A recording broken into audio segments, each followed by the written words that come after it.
Hello, welcome to Container Gardening. I have a lot of information to share with you to make you a better container gardener. But before we get busy, because we've got a lot to do today, a lot of planting to do, we need to discuss two very important options. First is, you never use garden soil in a container. You need to use potting soil. It's been formulated specifically for containers, and it's a lighter balance of soil so it doesn't get compacted, so your plants will have a good opportunity to grow. The second thing that you need to understand is that container size matters. And even though you're starting off with perhaps a small plant, like we have here, this plant is going to grow pretty big by the end of the season. So we need to anticipate that and put it in a container so it can reach its full potential. This is, by the way, is called a hoary stalk. It's a very fragrant flower, and it has the potential to grow to be about 3 feet tall and 20 inches wide. So that's a good sized plant. So we're going to have to start it off in a good sized container so it can reach its potential. And we've got all kinds of containers and all kinds of things that we can plant. We're going to start off talking about vegetables, I think, today, because everybody really likes to grow their own vegetables if they can. But be mindful that vegetables need at least 6 hours of sun. So depending on where you're going to put your containers will depend on the type of flower or vegetable that you can grow. If you have a southern exposure, that's ideal. That's ideal for vegetables, most flowers, perfect. But not everybody has that perfect scenario. You might be facing north. And if you're facing north, you won't get any sun at all. But that doesn't mean you can't plant anything. There's a lot of plants that love the shade. So that might be what you need for you. If you have an eastern exposure, you're going to get most of your sun in the morning, and in the afternoon you will be in the shadow. You'll be in the shade. If you have a western exposure, you're going to have shadow in the morning and you're going to have sun in the afternoon. But the sun in the afternoon has a tendency to be much stronger than morning sun. So it all depends on what you want to plant and where you're going to plant it. You need to make those decisions before we get started. I'm going to say that we're going to plant some lettuce today. And I'm going to use this container to plant my lettuce. And what I like about this container and what's important about this container is that it's 6 inches deep, but it has what I refer to as little legs or little pot feet underneath. And I've drilled holes in the bottom so I have good drainage. And that way there, I don't have to add pot feet. If your container has a flat bottom and no opportunity to allow the water to drain, it'll get all plugged up and the water will build up in your pot and your roots will drown. So in this case, you need to put it on pot feet. And I have several kinds here today. I have these little guys, and you would put maybe 2 or 3 around the pot, and it's just high enough to get it up off the ground.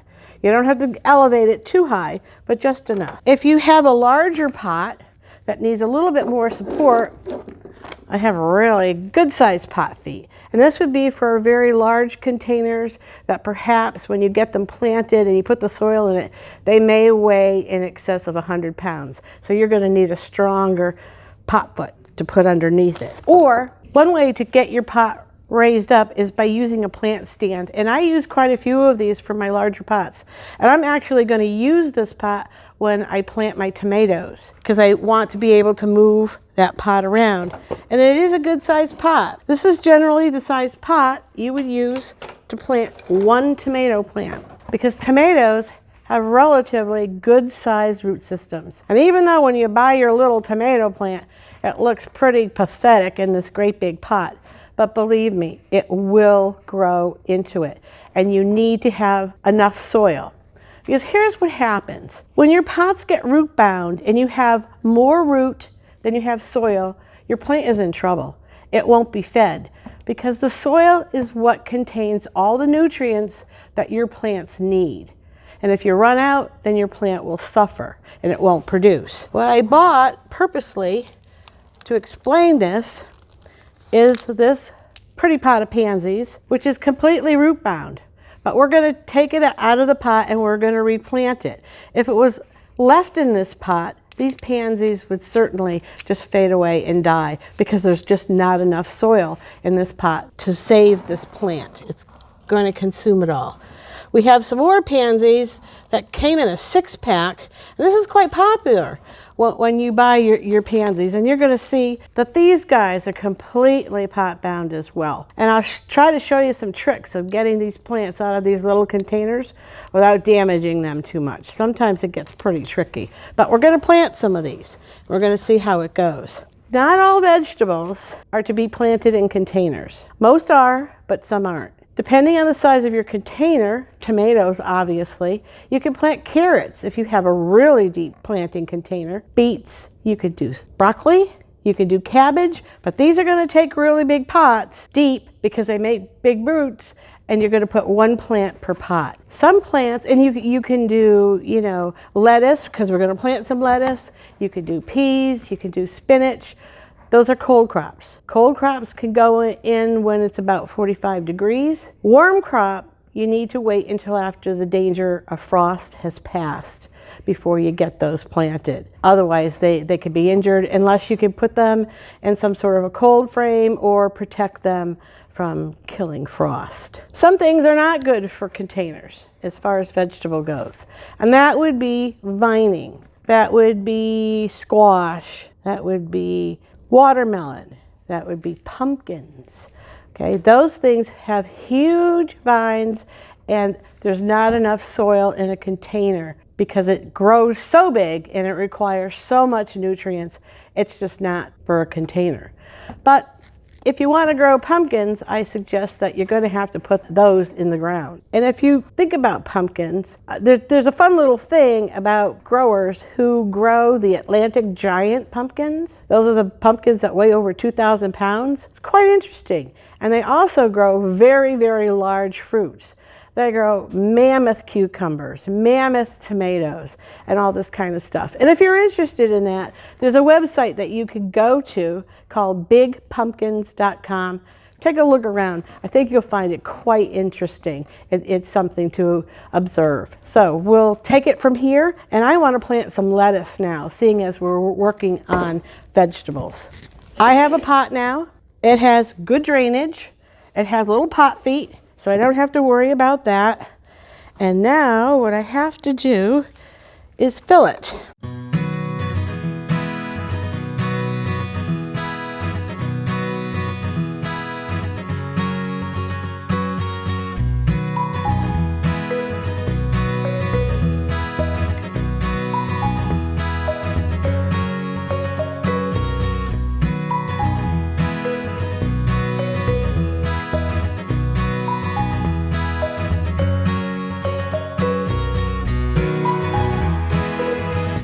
So what I'm doing is I'm crumbling the soil, and I want to get it to a pretty fine consistency. And before I put my seeds in, I need to water the soil. But I need the soil to be wet, so the seed will begin to crack open and germinate. If I just put it in dry soil, it would germinate, but it certainly would take a longer time than what I want. So I'm going to start putting water into this soil. And I need to let it work its way through. I'm going to try to stir it up a little bit. I want this soil to be moist. I don't want to make mud pies out of it, but I do want it to be moist. And I want it to be moist at least at the surface to about 1 inch deep for right now, because we're planting seed. If I was planting a flower with a root already started, I would want to wet the soil deeper. Okay, so now my soil feels pretty wet, but I want to find out exactly how wet it is. And actually, it's a little bit drier than I thought. This is a moisture meter, by the way. I use moisture meters all the time because moisture meters will tell you exactly how wet your soil is, or if it's too wet or too dry. If it's too wet, certainly you wouldn't water. If it's too dry, then you do want to water, and you want to bring the watering up until the mid-level of the scale. And as I'm putting this in now, I'm seeing that I'm just in the green. And that's where I need to be to get this started. You never leave your moisture meter in the soil. You always rinse it off when you're done, because if you leave it in the soil, it'll oxidize and it will deteriorate. The sensor on this moisture meter is right here at the tip. This stem is approximately 7 inches long, and it's that length because normally on a full-grown plant, your roots will be about 4 inches below the surface of the soil. And you need to know what the moisture is at that level because that's what's important to the plant. So the part of the plant that's above the surface of the soil do not need water. That includes the stem, the flowers, any fruit, the leaves. What needs water is the roots, and that is what supports the growth of the plant. So now that I've got my surface nice and moist, I'm going to put down my lettuce seeds. Now lettuce seeds are planted very, very close to the surface, and I'm actually going to sprinkle them just on the surface for right now.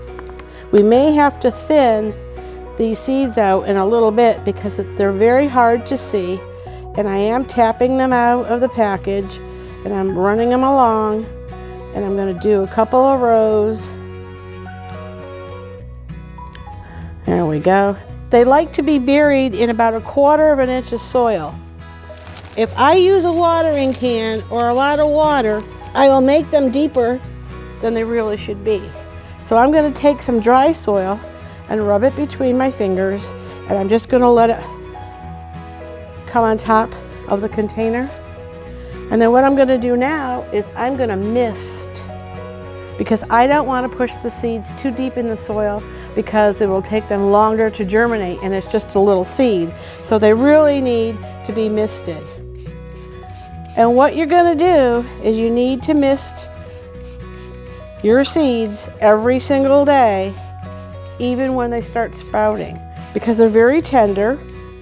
And if you start watering too much, you can bend them over and you can hurt them. So it's just a matter of just misting them. I really give them a good mist just to get them started. And let's see where I am. Yeah, I misted it enough, so now I'm really in the moist range, right where I want to be. I want to do this every single day. It will take a little bit of time to germinate, but then they will, and then I can grow my lettuce. I'll probably sit this outside on my deck during the day, but I'll bring it in at night because it's very, very windy at my deck. Okay, so like I said, we're going to just put this outside on my deck during the day and probably bring it in, or at least cover it, because it's still going to get quite a bit below freezing. So we don't want to freeze these little guys. Now if we decide that we want to plant some other seeds, I brought some snapdragons to plant.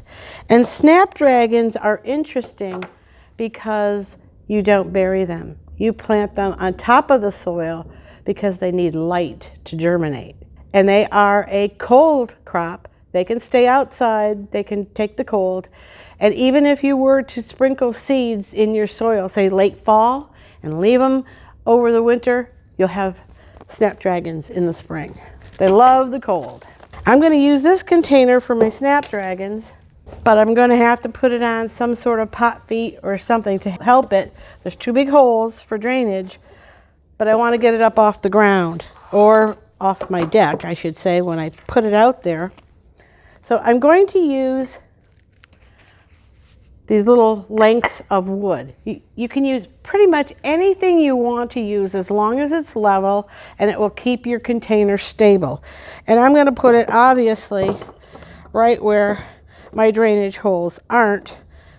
All right, I'm filling this container and I want to fill it almost to the top because snapdragons have roots that are a little bit longer than lettuce. Lettuce does not have a deep root system, but snapdragons have a little bit more. But still, a 6-inch depth container is fine for snapdragons, no problem. There we go. Looking pretty good here. Okay. I think we're all set for here. Okay. So I'm going to repeat the process. I need to wet this soil. And I'm doing it because I don't want the seeds to go underneath the surface of the soil. They need light in order to germinate. But if I put a dry seed in dry soil, it's going to stop the germination process. The water is the catalyst. The water is what gets things going. And true to form, I'm going to check my moisture, and I want it to be in the same moisture level that I did for the lettuce. I don't want to drown it, and I don't want to make mud pies today. We can save that for some other day. I think I'm going to need a little bit more water. It doesn't feel right. Okay, but let's check it just to be sure. Yeah, I need a touch more. Not quite enough.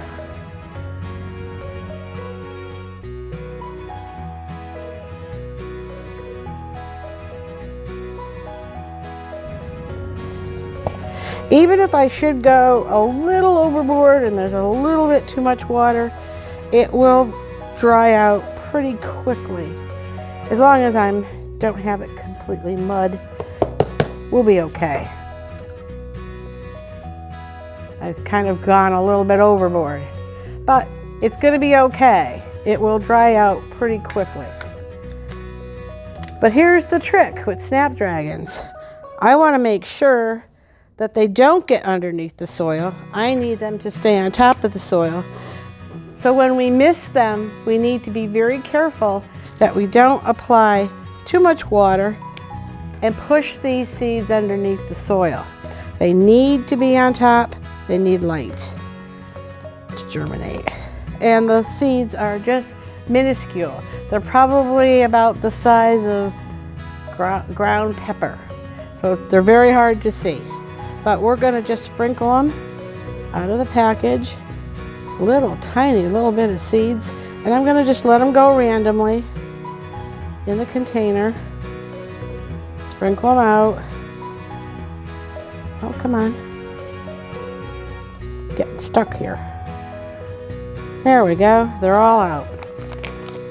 Now, just to be super careful that I don't bury them, and I've done a lot to the soil that has plenty of water in it, I can do less misting.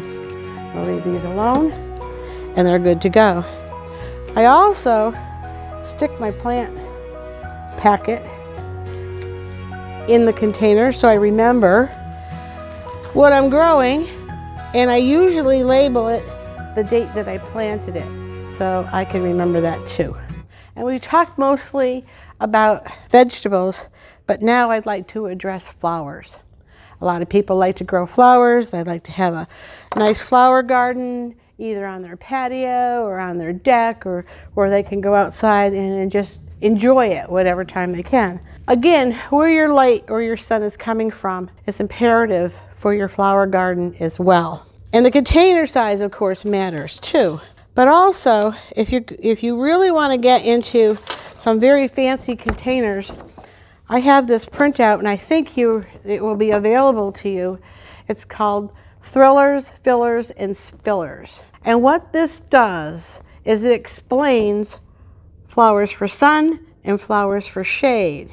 And it shows you thrillers, or those flowers that naturally grow tall and spiky, and those fillers that are plants that grow mounded, maybe like petunias or marigolds, those types of things.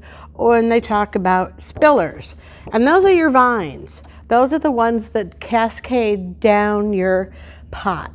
Usually, if you're going to do something like this, you're going to need a bigger pot, a more substantial pot. But let me warn you, the rules still apply. Don't overplant, because those roots are going to fight for all of the soil and the nutrients in the soil. So it's important that when you set it up, yes, it's going to look pretty skimpy, but it's a long growing season, and believe me, those plants will fill in. The one thing that's nice about this is that when you look at the thrillers and the fillers and the spillers on the sun side as well as the shade side, they all go together. All these plants can be mixed and matched, whatever you want to do, because they all have the same soil requirements, the same sun requirements, and the same moisture requirements. So they're all very, very compatible. So it's just a guide to help you out if you need to figure out what you want to plant. You can reference this, and this will certainly help you to do that. You can also color coordinate your flowers. If you are looking for a serene garden, perhaps you might want to have just greens with white flowers. And you can make it interesting by using different plants that have different leaf structures. Or you can use blue and purple plants. They have a tendency to be very serene and calming. Whereas if you choose the oranges, the reds, and the yellows, that's a lot of energy. So if you're looking for energy, that would be the color flower that you might choose for your garden. I talked about this plant here, and it's called a common stock or a hoary stock.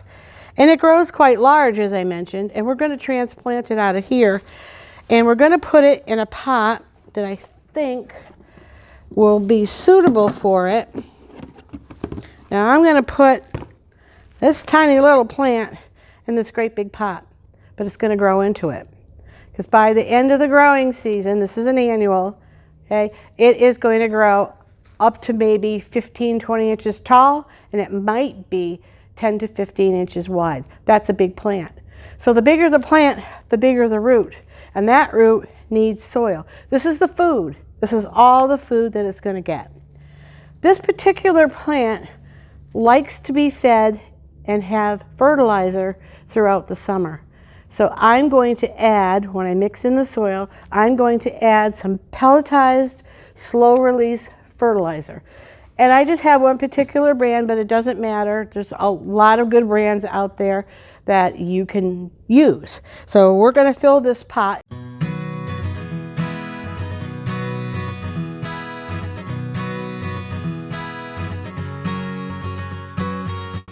Next step, water. If I have dry fertilizer and dry soil, nothing is going to happen. I'm putting this in now, and usually if I'm setting up my pots ahead of time for my tomatoes and my other plants, I would start getting my containers ready 2 to 3 weeks before I actually plant. I don't have that luxury today. The reason why I do this is because it takes a while for the fertilizer to break down and be absorbed into the soil. So then when you plant your plant, the roots can now take that nutrient out of the soil and bring it up to the plant. So it takes time to do this. I think I've got enough water here. We're gonna wet this all down.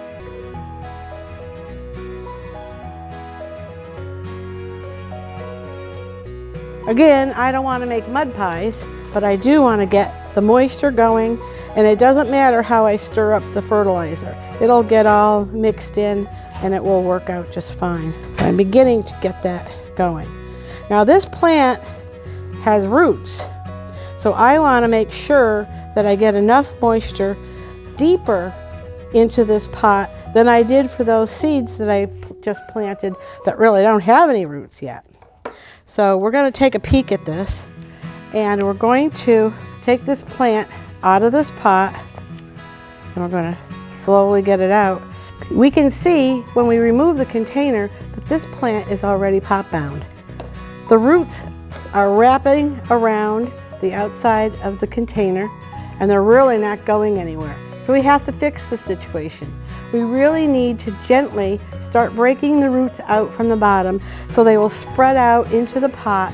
Okay, so they'll have enough soil so they can reach all the soil in this pot so the plant can grow. So I'm gently going to put my finger in the center, and I'm going to begin. Of course I broke some, but that's okay too. I'll just keep it in hand and we'll be fine. I pulled just a little bit too hard, but that's all right. So now I'm going to dig my hole, and I want to plant this plant as deep as it was planted in the pot. So I don't want it to stick up any higher, and I'm not quite deep enough yet. I want it to reach that situation there. I want it to be that depth, in that depth. So now I have this little plant pressed down and put into this container.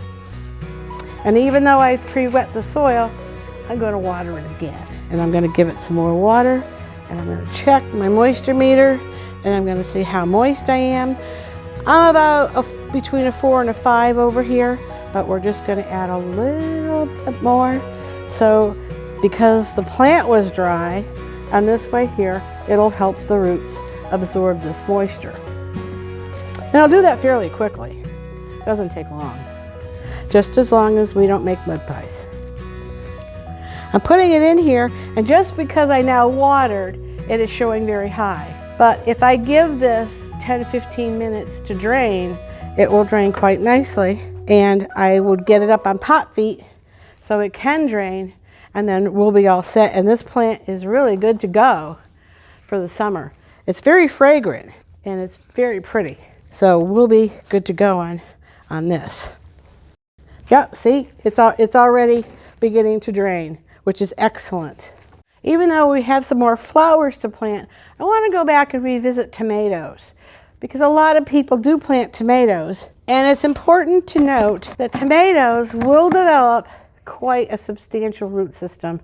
I use this pot myself to plant tomatoes in. I plant one tomato plant. As far as types of tomato plants go, there are two types: determinate and indeterminate. This doesn't mean it's the kind of tomato that you're going to grow, whether you grow cherry tomatoes, beefsteak, Jetstar, aromas, all kinds of different varieties.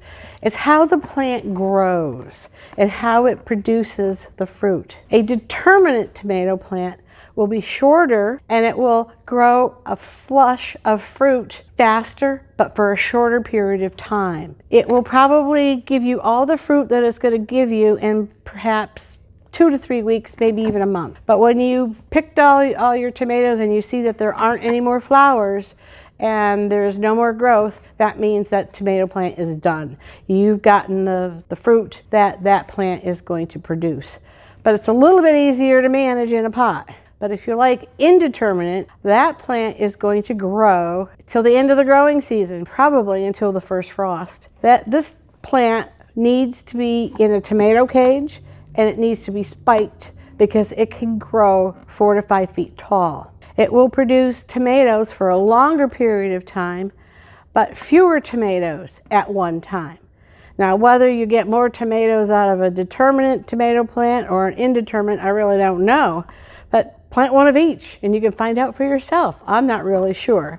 But the biggest thing about tomatoes that I want to talk to you about today is blossom end rot. And a lot of people experience that. And there's 2 causes of blossom end rot. The first one is potting soil. The manufacturers of potting soil keep the soil within the range of 6.5 and 6.8. That's because 90% of what the public grows will grow in that particular pH range. Tomatoes don't like it. Tomatoes need to be sweeter. So this is one of the reasons why I amend my tomato plants soil 2 to 3 weeks before I'm planting. What I have to do is I have to add lime. I need to sweeten the soil. I need to get the pH probably up to about 7. I choose to use pelletized lime. It's a little bit easier to handle, and it's long-term releasing, so it will help you throughout the growing season. Not only do you need the lime, you do need to add additional fertilizer, because tomatoes are known to be heavy feeders, and they require a great deal more of nutrients. You can add your fertilizer. This is a granular fertilizer. You can do soil slow release fertilizer. with your lime, that's okay, but you need to mix it into the soil 2 to 3 weeks, get it all stirred up and mixed around, and start watering your soil and keeping your soil moist. The moisture is the catalyst that starts this chemical action going, and you need to have it ready to release and bringing that pH up when you put the tomato plant in. It's too late if you do it at the time that you're planting. That soil needs to be at about a 7 even before you put your tomato plant in it. The second reason for blossom end rot is inconsistent watering. And to help you with that, a moisture meter is needed. Tomatoes like to be in the mid-range, but they don't want to be overwatered one day and underwater the next. They like a narrow range of moisture and they want it to be consistent. So a moisture meter will help you out there to see, because you might need to water a little bit heavier one day because it's too hot, there's too much sun, and maybe a little less water the next day. But typically tomato plants like to receive some water every single day. So if you remember those two things, you'll probably come out having more tomatoes than you can ever eat. And that's the goal. I have a pot here. It's a very nice one. And this is a good size for putting in your flowers. It is a good size for wave petunias. It's a good size for planting marigolds. You can even put your little pansies in here too, okay? It's not probably suitable for really tall plants because then the planter and the plant would be out of proportion. You would probably need a much taller plant if you're gonna go that route. But there's plenty of possibilities for this. It's nice and deep. It gives the plant plenty of soil. It's a good general overall pot to use. Well, let's see what we can do to get these little pansies out of this.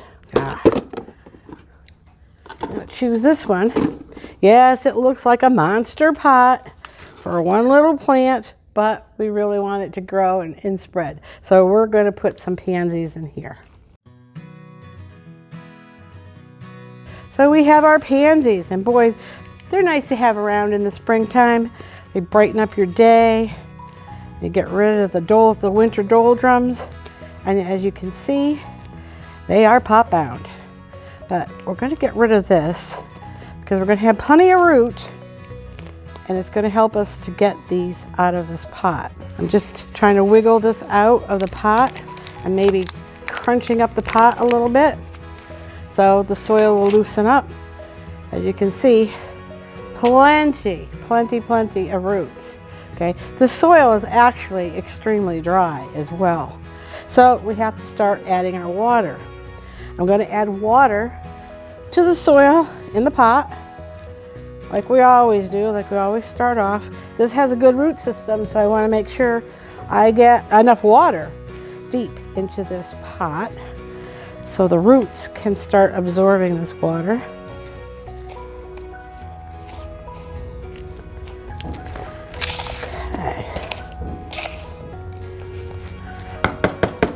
It's like baking brownies. Get it all moisturized. Oh, again, I'm very heavy on the water, but that's all right because it's going to drain. And the soil here is extremely dry. And again, I just want to poke my finger in the middle. And I don't think that's going to work so much because there is just so much root. So now I'm going to have to cut it. I don't want to cut sideways because I don't want to cut the root in half, but I do need to score it downward. I'm going to have to rest this in here and just break this up a little bit, score it down in different places. Yes, I'm cutting some of the roots, but I'm not cutting it away from the plant, so it will be okay. Because I want to be able to spread them apart. And this is the only way I'm going to be able to do this one. And it's being a little stubborn, but that's all right, we'll get it. Let me see if I can turn this so you can really see what I'm trying to do here. I'm trying to break these roots from the bottom, but it's so overrooted, so pot bound, that we need to open it up so I can spread these roots out. So the roots can then grow to the outside of the pot and get more soil. And this soil is really quite dry. So I'm going to dig this down, and I'm going to want to plant this plant at the same level that its little root ball is in. And I'm going to push it down into the soil. Wrap it all around, give it a good push down. Make sure it's in there nice and tight. And I'm going to water some more, but I'm going to water closer to the roots of the plant because that soil was just so dry. And this is where we need it. So I'm going to push the plant a little bit to the side and let this drip down and get there. There. That should be good. Now this is pretty wet for right now, but it will dry out soon and it will get back into balance. And in a little while, I'll check it with a moisture meter, and I'm sure that I'll probably end up mid-range, which is exactly where I want to be. I bought a 6-pack of pansies, and as you can see, yep, they're really root bound. And sometimes it can be a challenge to get these little guys out of the containers without really ruining them or breaking them off. I like to use forks. And I buy these little forks. I think I got this at Dollar General and they were 3 for $1. So I'm not using the family sterling silver here, just some forks. And I like to try to see if I can loosen the plant in each one of these little containers gently by working the soil from the edge and see if I can root it out. And then when I want to take it out, I want to slide it out sideways. So I'm not putting any stress on the plant, and there you go. It comes out without being injured. And they are severely pot bound. And I would plant it the very same way that I planted the other pansies and that I've done the other plantings, that you want to make sure that you have enough water and so they can drink it up, and you want to make sure you have the correct pot size.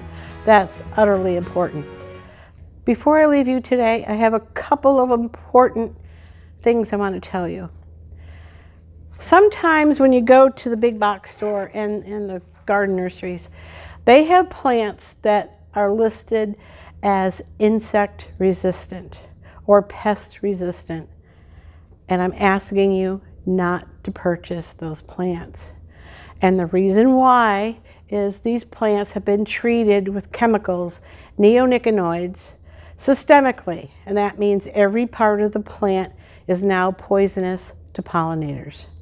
And our pollinators are under such stress because of the climate changes we have now. We don't need to poison our pollinators. So please, I urge you, read your tags and don't buy these pest-resistant plants. They kill off the bees, and they kill off the butterflies and other pollinators, and that's not helpful. We need our pollinators. But before I go, I want to share with you something that's really important. And I'm sure you're all part of the C.W. Mars Library Network here in Massachusetts. If you're not, you should be. If you are a member, all you need to do is log on and in the search box, press Container Gardening. And you will be amazed at the amount of resources that are available to you for free. So take advantage of it. And I hope that I've given you some good information today. And I wish you happy gardening.